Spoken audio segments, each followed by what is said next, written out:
আমার প্রিয় মায়েরা বোনেরা, আপনাদের জন্য একটা হাদিস বলে শেষ করব। বিশ্বনবী বলেন, আমার মায়েরা খেয়াল করে শুনুন, বিশ্বনবী আপনাদের উদ্দেশ্য করে বলেন, আল মারআতু ইযা সাল্লাত খামসাহা ওয়া সামাত শাহরাহা হাফিজাত ফুরুজাহা আতাআত বা'লাহা ফালতাদখুল মিন আইয়ি আবওয়াবিল জান্নাতি শাআত। বিশ্বনবী বলেন, ও রমণীরা, ও নারীরা, যে সমস্ত নারী এই 4টা কাজ করবে, এই 4টা কাজের গ্যারান্টি দিবে, তাদেরকে জান্নাতের 8টা দরজার গ্যারান্টি দেয়া হবে। কি 4টা কাজ? 1 নম্বর, আল মারআতু ইযা সাল্লাত খামসাহা, যে নারী 5 ওয়াক্ত নামাজ পড়ে। কি করে? জেলা স্টেডিয়ামে অবস্থানরত আমার নারীরা বোনেরা, বিশ্বনবী আপনাদেরকে 4টা কাজের কথা বলেছেন, খুব বেশি না। 4টা করলে 8 জান্নাতের দরজা সব খোলা। কোনটা দিয়ে যাবেন? যেটা দিয়ে মনে চায়। 1 নাম্বার 5 ওয়াক্ত নামাজ। আমার বোনেরা জোহরের নামাজ পড়তে পড়তে এটা আসরে নিয়ে যায়, আসর পড়তে পড়তে এটা মাগরিবে নিয়ে যায়। এরকম আসরে নাই? লালমনিরহাটে হয়তো নাই। আমার বোনেরা এটা করবেন না। ইন্নাস সালাতা কানাত আলাল মুমিনিনা কিতাবাম মাওকুতা, সময় মতো পড়বেন। সামাত শাহরা, রমাদানের রোজাগুলো রাখবেন। হাফিজাত ফুরুজাহা, যে নারী তার চরিত্রকে হেফাজত করে, তার প্রাইভেট হেফাজত করে, তার লজ্জাস্থান হেফাজত করে। ও মায়েরা, আপনার এই গর্ভ যে কত দামি আপনি জানেন না। আপনার এই গর্ভ থেকে জন্মাবে আগামীর সালাহুদ্দিন আল আইয়ুবী।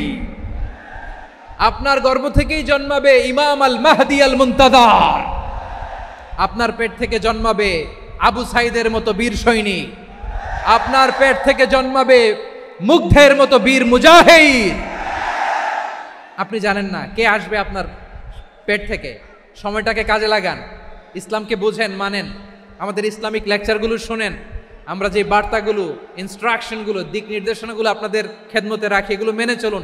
আপনিই পারেন আপনার ঘরটাকে জান্নাতের টুকরা বানাতে। একটা family, it's a very big institution and you are the MD, the managing director of this institution. চিল্লায় বলেন ঠিক কিনা? চাইলেই পারেন ঘরটারে জান্নাতের টুকরা বানাতে। 5 ওয়াক্ত সালাত, রমাদানের রোজা, নিজের চরিত্রের হেফাজত, ও আতাআত বা'লাহা, স্বামীর আনুগত্য। এটাতে অনেকে ভুল করে থাকে। হায় রে আমার বোনেরা, স্বামীর আনুগত্যকে এটা নিজের অপমান মনে করবেন না। আপনার স্বামী আপনার সবচেয়ে বড় গার্ডিয়ান, তিনি আপনার সবচেয়ে ভালো চায়। নারী কখনো গার্ডিয়ানশিপের বাইরে থাকতে পারে না। হয় আপনি বাবার গার্ডিয়ানশিপের ভেতরে, বাপ না থাকলে ভাই আপনার গার্ডিয়ান, ভাই না থাকলে চাচা গার্ডিয়ান, বিয়ের পরে আপনার স্বামী আপনার গার্ডিয়ান। শরিয়া সম্মত স্বামীর আদেশগুলো আপনি মেনে চলবেন, কিন্তু শরিয়া বিরুদ্ধ কোনো আদেশ মানতে আপনি বাধ্য নয়। আওয়াজ করে বলুন সবাই ঠিক কিনা? এই 4টা কাজ যদি কোনো নারী করে, বিশ্বনবী বলেন জান্নাতের 8টা দরজা খোলা। তোমার যেটা দিয়ে মনে চায় সেটা দিয়ে জান্নাতে তুমি এন্ট্রি নিতে পারবা। বিষ্ণু ইসলামের স্ত্রীর নাম ছিল আয়েশা রাদিয়াল্লাহু তাআলা আনহা, আবু বকর রাদিয়াল্লাহু তাআলা আনহুর মেয়ে। আবু বকর রাদিয়াল্লাহু তাআলা আনহুর আরেক মেয়ের নাম হচ্ছে আসমা। কি নাম? দুজনই আবু বকর রাদিয়াল্লাহু তাআলা আনহুর মেয়ে, আসমা আর আয়েশা। নাম দুইটা কেমন লাগে? আসমা নামটা কেমন লাগে? আয়েশা নামটা কেমন লাগে? সবার ভালো লাগে নাই? নাম দুটো আপনাদের ভালো লাগে? লালমনিরহাটে অনাগত যদি কন্যা সন্তান হয়, যদি মনে চায় আসমা রেখে দিতে পারবেন, যদি মনে চায় আয়েশা রেখে দিয়েন। দেশে বিদেশে এয়ারপোর্টে রাস্তা ঘাটে শুধু বলে হুজুর একটা নাম দেন, আমার ছেলের একটা নাম দেন, মেয়ের একটা নাম দেন। তো আমার মনে আছে যশোরের আদ্দিনের মাহফিলে আমি 1-2টা নাম দিয়েছিলাম। আজকে লালমনিরহাটের এই প্রোগ্রামে কন্যা সন্তান যদি হয় 2টা নাম দিলাম, আসমা কিংবা আয়েশা। ইনশাআল্লাহ পড়েন। দুজন বোন, এক মায়ের না, বাবা এক মা দুইজন। আয়েশা রাদিয়াল্লাহু তাআলা আনহার মায়ের নাম উম্মে রুমান, আর আসমা রাদিয়াল্লাহু তাআলা আনহার মায়ের নাম কুতাইলা বিনতে আব্দুল উজ্জা।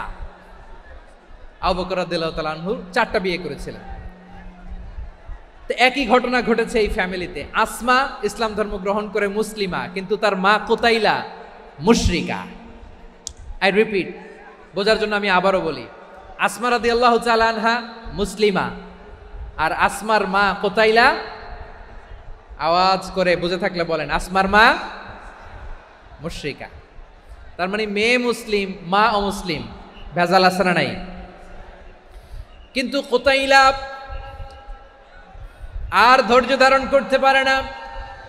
নার ছেঁড়া ধন, কলিজার টুকরা ধন, কলিজার টুকরা সন্তান আসমারে দেখতে বড্ড মন চায়।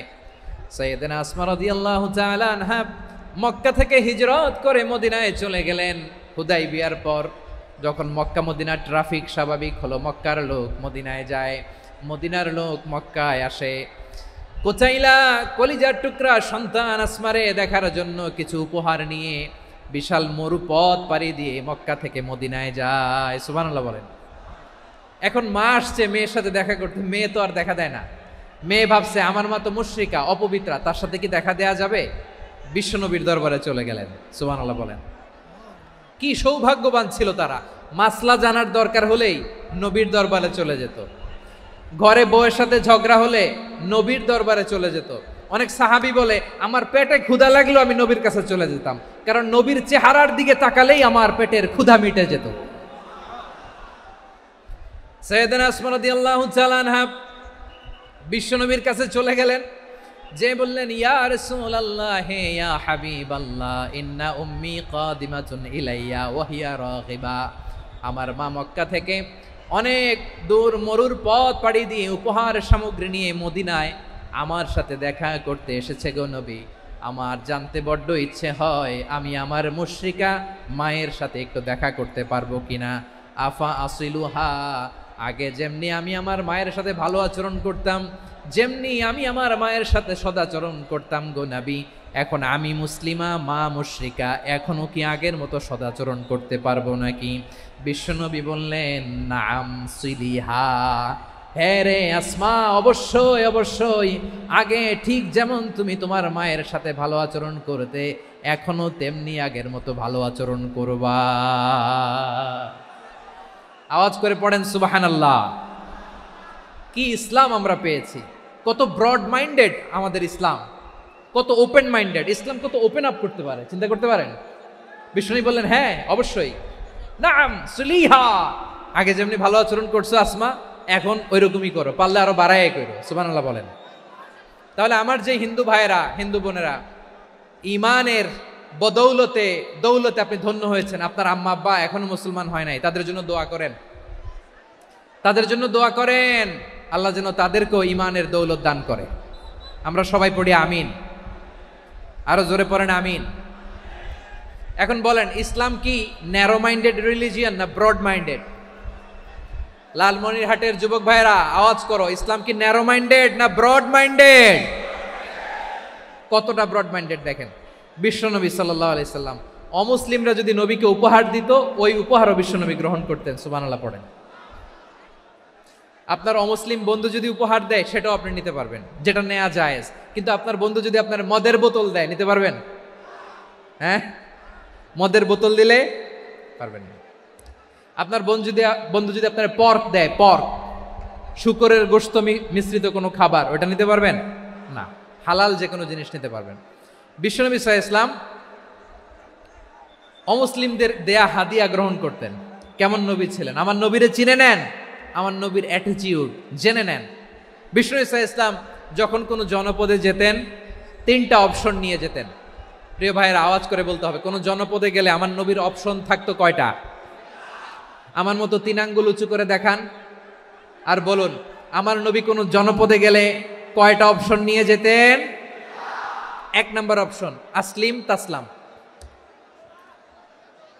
নতুন এলাকায় গেলে বলতেন আসলিম তাসলাম, ইসলাম ধর্ম গ্রহণ করো, শান্তিতে থাকবা, আমার ভাই হয়ে যাবো, আমরা ভাই ভাই, ইসলাম মানো, আমরা ভাই ভাই।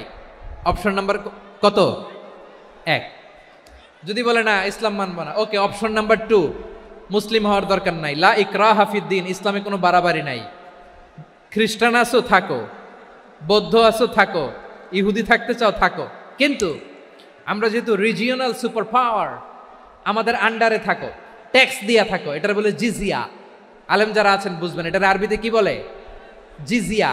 You pay us the tax, we will give you the security. তোমরা ট্যাক্স দিবা, আমরা সিকিউরিটি দিব, আমাদের আওতায় থাকবা, কেউ তোমাদেরকে আক্রমণ করতে পারবে না, আমরা নিরাপত্তা দিব। সুবহানাল্লাহ বলেন। এটা অপশন নাম্বার কত? আচ্ছা বুঝে থাকলে বলেন 1 নাম্বার অপশন কি ছিল? ইসলাম। ইসলাম মানো শান্তিতে থাকবা, ভাই ভাই, আমরা ভাই ভাই। অপশন নাম্বার 2 ট্যাক্স দাও, আমরা নিরাপত্তা দিব, মুসলিম হওয়া লাগবে না। এখন 1 নাম্বারও মানে না, 2 নাম্বারও মানে না, মুসলিম হব না, ভালো খ্রিস্টান থাকো, ট্যাক্স দাও, আমরা সিকিউরিটি দিব না, এটাও মানি না। বিষ্ণু বলেন তাহলে তলোয়ার আমাদের আর তোমাদের মাঝে ফায়সালা করবে।